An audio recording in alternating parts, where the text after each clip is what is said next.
ucapkan terima kasih kepada Bapak Farul Rozi, SPD MPD, selaku dosen pengampu komputer pembelajaran. Dan saya juga tidak lupa mengucapkan terima kasih kepada teman-teman yang sudah berkenan menonton video untuk kelompok kami. Saya Francisca Rahmawati, NIM 19, dari kelas 2A, Program Studi Pendidikan Guru Sekolah Dasar, Fakultas Ilmu Pendidikan, Universitas Trunojoyo, Madura. Di sini saya akan menjelaskan tentang pengertian media pembelajaran. Apa sih yang kalian ketahui tentang media pembelajaran? Menurut Depdiknas tahun 2003, istilah media berasal dari bahasa Latin yang merupakan bentuk jamak dari medium. Secara harfiah, kata tersebut memiliki makna sebagai perantara atau pengantar. Pembelajaran secara umum memiliki pengertian sebagai perangkat lunak atau software, di mana ada pesan yang akan disampaikan dengan menggunakan bantuan alat atau disebut hardware, sehingga pesan tersebut sampai kepada peserta didik. Secara sederhana, media pembelajaran adalah proses atau tahapan dari seorang guru yang menyampaikan materi kepada siswanya dengan menggunakan bantuan alat atau disebut dengan media pembelajaran. Sekian, terima kasih. Perkenalkan, nama saya Rizma Muhaibah, NIM 191111000005. Di sini saya akan memaparkan tentang fungsi dari media pembelajaran. Menurut Umar Hamalik 1994 berpendapat bahwa media pembelajaran memiliki 5 fungsi. Yang pertama adalah fungsi edukatif media komunikasi, bahwa kegiatan media komunikasi dipercayai mengandung sifat mendidik karena di dalamnya terdapat pengaruh pendidikan. Yang kedua yakni fungsi sosial media komunikasi. Media komunikasi memberikan informasi aktual dan pengalaman dalam berbagai bidang kehidupan makhluk sosial.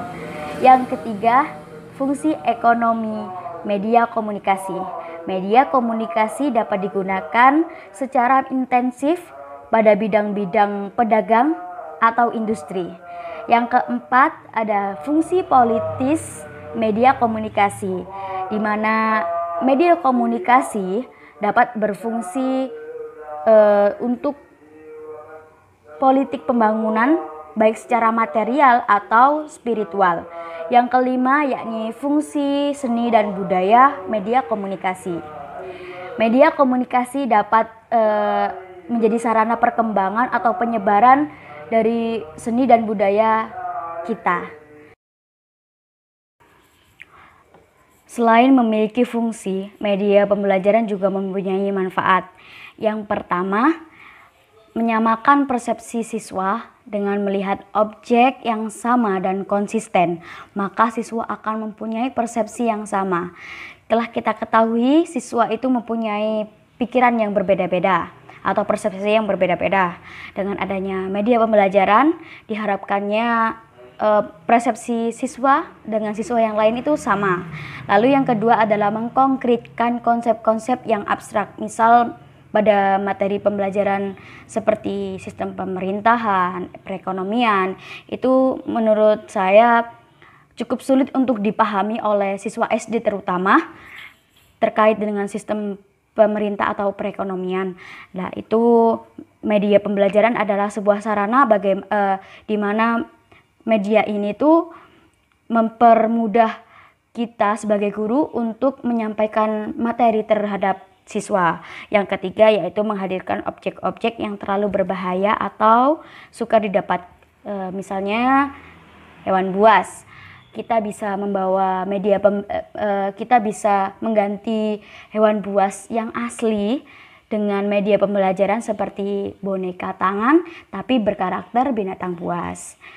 Lalu keempat, menampilkan objek yang terlalu besar seperti gunung meletus. Tidak mungkin guru membawa gunung meletus atau gunung ke dalam kelas. Jadi bisa digantikan dengan media pembelajaran dengan suatu video atau film tentang meletusnya Gunung Merapi atau bagaimana. Yang penting media pembelajaran ini sebagai sarana atau mempermudah kita. Yang kelima adalah memperlihatkan gerakan yang terlalu cepat atau lambat. Misalnya di bagian anak panah kita dapat memutar film di mana anak panah itu bisa di slow motion dan dipercepat. Sekian manfaatnya. Assalamualaikum warahmatullahi wabarakatuh. Baik, di sini saya Siti Nurrohmah NIM 25 akan memaparkan sedikit mengenai prosedur pemilihan media. Nah, setelah mendengar penjelasan mengenai media pembelajaran dari teman saya, di sini saya akan menjelaskan mengenai prosedur pemilihan media. Nah, sebagai seorang guru, seharusnya mengetahui prosedur pemilihan media sebelum media tersebut digunakan untuk mengajar siswanya. Karena guru merupakan fasilitator siswanya, maka guru harus menyampaikan materi kepada siswanya itu secara maksimal. Salah satunya dengan menggunakan media pembelajaran yang baik dan sesuai dengan kebutuhan siswanya. Nah, di sini dalam memilih media pembelajaran itu harus mengetahui prosedur-prosedurnya terlebih dahulu. Nah, menurut salah satu tokoh, yaitu yang bernama Yahudi Munadi, menjelaskan bahwa terdapat 3 prosedur pemilihan media. Yang pertama yaitu model flowchart, dan yang kedua yaitu model matriks, dan yang ketiga yaitu model checklist. Nah, di sini saya akan menjelaskan sedikit mengenai prosedur pemilihan media yang tadi sudah saya sebutkan. Yang pertama tadi merupakan model flowchart. Nah, model flowchart ini digunakan sebagai penentuan akhir pemilihan media pembelajaran. Nah, model ini juga menggunakan proses pengguguran atau eliminasi untuk mendapatkan keputusan pemilihan yang sebenarnya. Nah, di sini saya akan memberikan contoh model flowchart. Nah, seperti yang sudah tertera di gambar, itu merupakan contoh model flowchart menurut Yahudi Munadi. Di situ diawali dengan tujuan, yang mana itu merupakan tujuan pembelajaran. Nah, selanjutnya itu ke tahap sikap verbal. Di situ kita diberi pilihan iya atau tidak. Nah, apabila kita memilih tidak, di situ akan langsung ke tahap keterampilan. Setelah ke tahap keterampilan, itu langsung ke tahap fisik. Nah, pada tahap fisik ini, kita juga diberikan pilihan untuk memilih iya atau tidak. Apabila kita memilih iya, itu maka media yang akan kita gunakan untuk menyampaikan materi itu menggunakan siaran televisi dengan tutorial.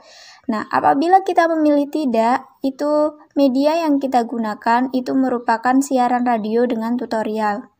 Kembali ke sikap verbal tadi, pada tahap sikap verbal tadi, yang sudah saya jelaskan tadi kan memilih tidak. Nah, di sini apabila memilih iya, kita akan langsung ke tahap fisik, di mana tahap fisik bisa langsung dengan menyampaikan menggunakan media siaran radio atau siaran TV, atau drama radio atau drama TV, atau pada tahap fisik itu bisa menggunakan yang verbal.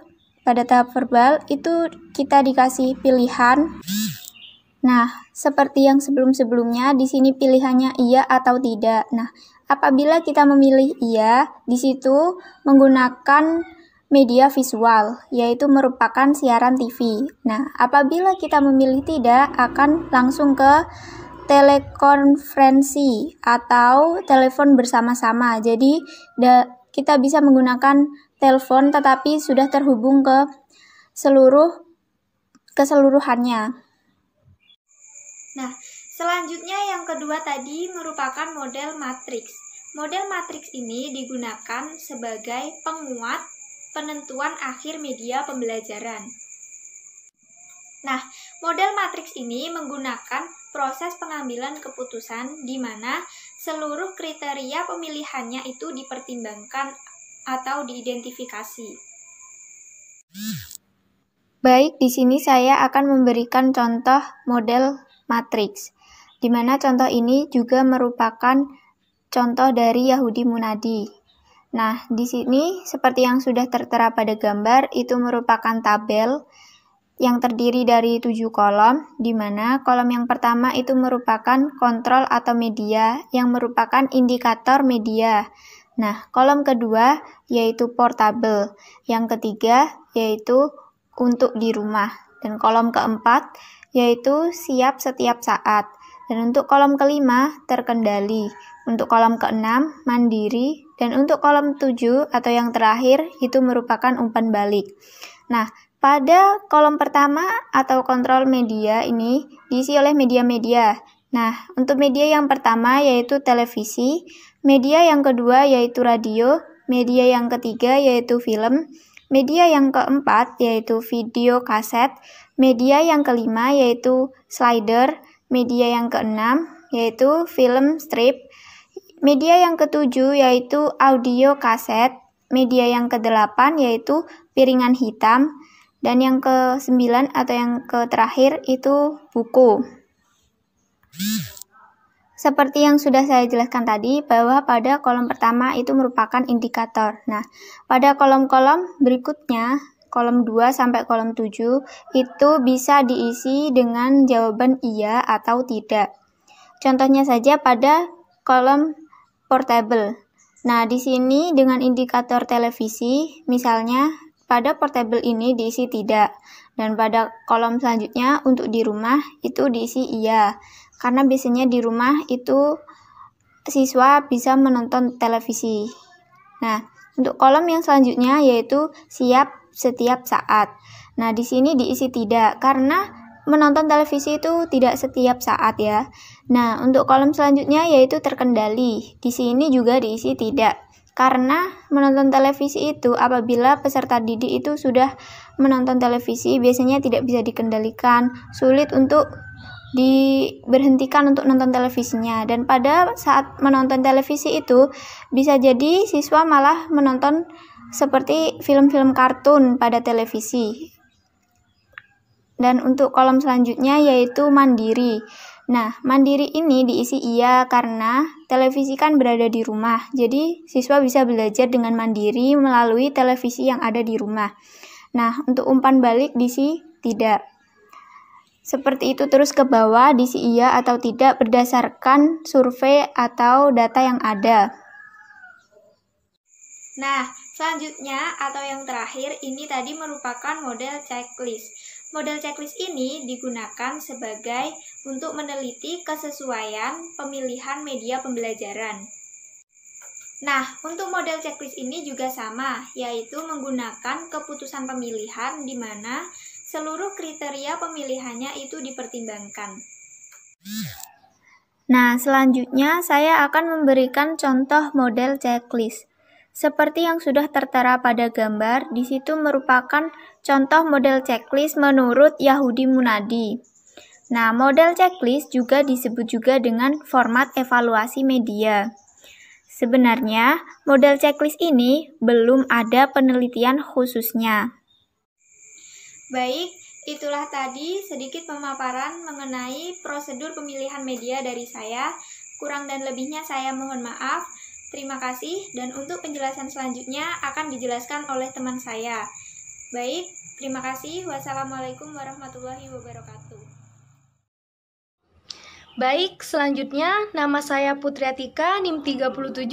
Di sini saya akan membahas mengenai faktor-faktor apa saja yang dapat mempengaruhi pemilihan suatu media pembelajaran. Di sini terdapat 4 faktor, yaitu yang pertama dana atau material, yang kedua materi pembelajaran, yang ketiga peserta didik, dan yang keempat jenis-jenis media. Baik, kita mulai dari faktor yang pertama, yaitu dana atau material. Dana atau material di sini merupakan biaya atau bahan yang akan digunakan dalam pembuatan suatu media pembelajaran. Tugas guru adalah sebagai fasilitator siswanya. Jadi guru harus pandai-pandai memfasilitasi siswa. Salah satu contoh guru sebagai fasilitator yaitu guru menyiapkan media pembelajaran dengan kreatif tanpa membutuhkan dana atau biaya yang mahal. Misalnya, membuat media pembelajaran dengan menggunakan barang bekas. Kemudian, Selanjutnya yaitu materi pembelajaran. Selain media pembelajaran, guru juga harus memperhatikan materi pembelajaran yang akan disampaikan. Karena dari media yang akan digunakan dengan materi yang akan disampaikan harus berkesinambungan atau relevan.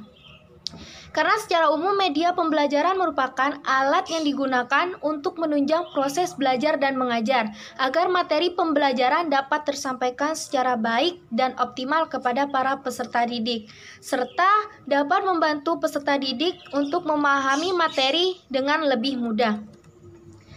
Selanjutnya yaitu faktor peserta didik. Di sini peserta didik merupakan elemen yang paling penting dalam bidang pendidikan, terutama dalam proses belajar dan mengajar. Tanpa adanya faktor peserta didik ini, tidak mungkin akan terjadi adanya interaksi belajar dan mengajar. Setiap peserta didik memiliki kemampuan yang berbeda-beda. Oleh karena itu, guru harus kreatif dalam memilih suatu media pembelajaran agar materi dapat diterima dengan baik oleh para peserta didik. Kemudian yang terakhir yaitu faktor jenis-jenis media. Guru harus menentukan media yang sesuai dengan kebutuhan para peserta didiknya. Di sini jenis-jenis media terdapat 3 bagian atau 3 jenis, yaitu yang pertama media audio, yang kedua media visual, dan yang ketiga media audio visual. Untuk jenis-jenis media ini akan dijelaskan atau disampaikan oleh teman saya yang berikutnya. Terima kasih.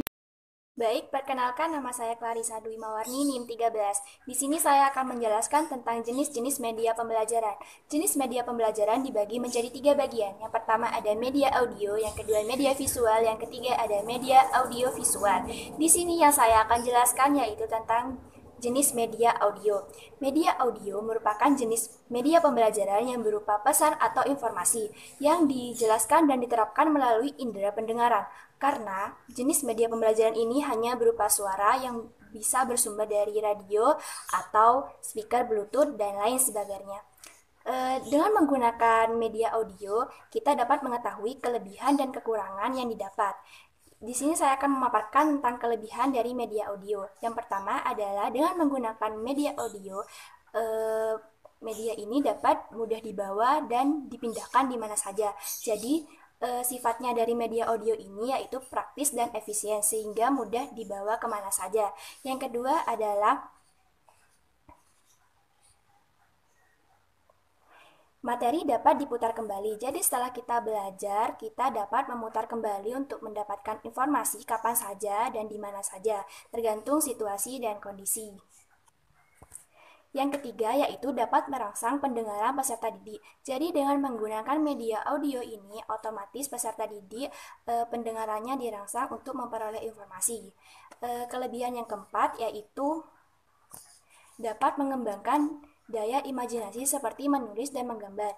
Jadi dengan kita menggunakan media audio, otomatis peserta didik kan mendengarkan informasi dengan cara mendengarkan. Nah, jadi untuk memperjelas materi yang didapat, yaitu peserta didik dapat menuangkan materi yang didapat itu dengan cara menulis atau menggambar, sehingga perolehan materinya itu menjadi lebih jelas. Selain kelebihan yang kita peroleh dengan menggunakan media audio, tentunya juga terdapat kekurangan dari penggunaan media audio. Yang pertama adalah media ini bersifat abstrak karena hanya berupa suara, sehingga pada hal tertentu kita memerlukan bantuan visual. Jadi, jika kita hanya mendengarkan tanpa melihat objek langsung, maka kita memerlukan pemikiran yang lebih untuk memahami materi yang disampaikan. Kekurangan yang kedua yaitu media audio ini bersifat abstrak dalam proses pemahaman pengertiannya, sehingga hanya dapat dikontrol dengan menggunakan kata-kata atau bahasa yang mudah dimengerti. Kekurangan yang ketiga yaitu media ini akan berhasil diterapkan kepada peserta didik yang terbiasa berpikir abstrak. Jadi jika peserta didik sudah terbiasa mendengarkan informasi dengan cara mendengarkan, maka otomatis cara berpikir abstraknya itu akan semakin terasa. Kekurangan yang terakhir yaitu media audio ini tidak dapat digunakan untuk peserta didik yang memiliki kebutuhan khusus seperti tunarungu. Cukup sekian penjelasan dari saya. Selanjutnya tentang media visual dan media audio visual akan dijelaskan oleh teman saya. Assalamualaikum warahmatullahi wabarakatuh. Perkenalkan, nama saya Alif Alfia, NIM 31. Di sini saya akan melanjutkan penjelasan dari Saudari Clarissa tentang jenis-jenis media pembelajaran. Yang kedua ada media visual. Media visual adalah suatu alat atau sumber belajar yang di dalamnya berisikan pesan dan informasi khusus tentang materi pelajaran yang disajikan dan diterapkan dengan menggunakan indera penglihatan, seperti buku, gambar, peta konsep, poster, dan lain semacamnya. Di sini media visual mempunyai kelebihan dan kekurangan. Kelebihannya yang pertama adalah dapat dianalisis dengan mudah, yang kedua mudah untuk diaplikasikan, yang ketiga tahan lama sehingga peserta didik dapat membaca atau melihatnya berkali-kali. Di sini maksudnya adalah kita perumpamakan dengan pelajaran agama Islam. Ketika guru ingin menerangkan bagaimana tata tertib cara berwudu yang benar, otomatis guru akan menjelaskan sambil mempraktekkan bagaimana tata tertib cara berwudu yang benar. Nah, dengan adanya media visual ini, guru tentunya akan lebih mudah untuk menjelaskan kepada peserta didik, dan peserta didik pun begitu sebaliknya akan lebih mudah untuk mengerti apa yang dimaksud guru.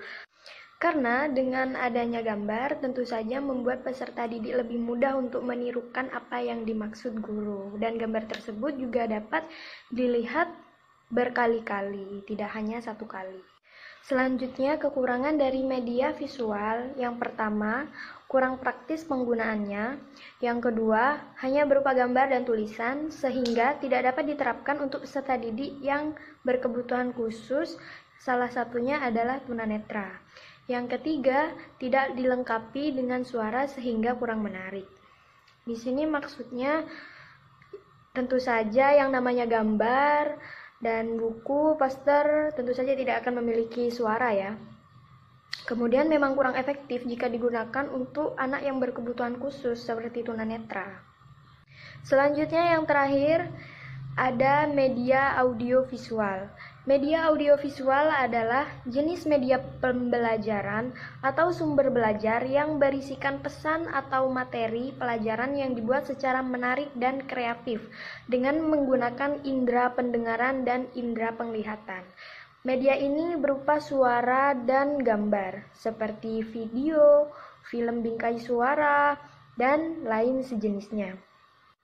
Media audiovisual juga memiliki kelebihan dan kekurangan.